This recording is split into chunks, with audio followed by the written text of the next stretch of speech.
X-Men 97 is the best thing on TV right now, bro. And if you're not tapped in, then I just really don't know what you're doing. So the last episode, we got the aftermath of pretty much episode 4, because we're on episode 6 now. Yeah. Episode 5 was kind of like a Wolverine side quest storyline. So we're kind of back to the main thing. Everyone's back from being back in time. Cyclops, Jean Grey, Bishop, Charles Xavier. Except, of course, our young boy Magneto. RIP to the mutant kind, man. Yeah, so pretty much we're back with that, and Charles Xavier is having a panic attack. Bro is in the danger room, re-simulating Magneto's death and apologizing to him over and over about what could have been done.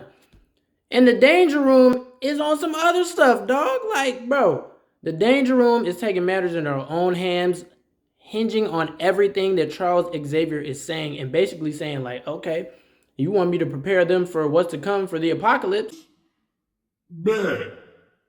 How about I become the apocalypse? Now, the X-Men fans who are tapped in the comics, they know probably of this storyline. I believe it's called Danger, when pretty much the Danger Room becomes its own sentient being and starts attacking all the X-Men, right?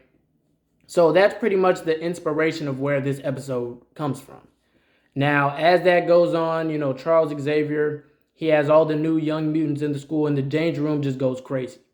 Meanwhile, Polaris is being, kind of ostracized from the X-Force because she's the daughter of Magneto, and a lot of the people in the public feel that she's kind of gonna go down the same path that Magneto did, as far as like, being a mutant revolutionist and taking on the world and being anti-human, which technically Magneto was never truly anti-human. It was kind of a response to people being anti-mutant, but I digress, right?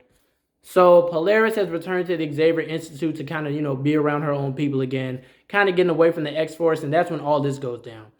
Her and Cable pretty much have to team up because the Danger Room has crashed out, whooped Bishop, and has attacked all the young students. Now Storm and Beast come back in and save the day after they were diverted. But then Charles Xavier and Jean Grey and Cyclops, who have traveled to Genosha along with Beast, mind you, the Danger Room has, like I said, become its own sentient being and is on her way to Genosha to pretty much slime out Charles. So Polaris and Bishop get wind of this. They come through. They fight with the Danger Room once again after she smokes Cyclops, Jean Grey, Charles. Easy work, you know what I'm saying? But Polaris and Bishop end up, combining their powers together. They're able to take her down. Now, the main thing that had me hyped this episode is the ending.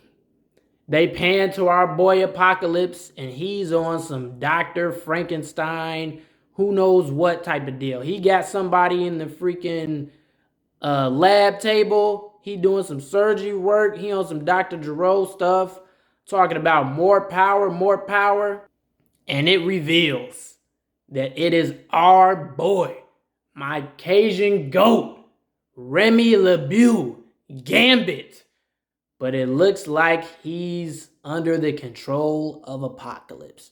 Now, like I said, for the comic fans, who's in their bag a bit more than me, they know about this storyline possibly that's coming up where Gambit becomes, controlled by Apocalypse. But all I know is that I've been waiting since season 1 to see how they're going to resurrect my boy, and now I see the path forward.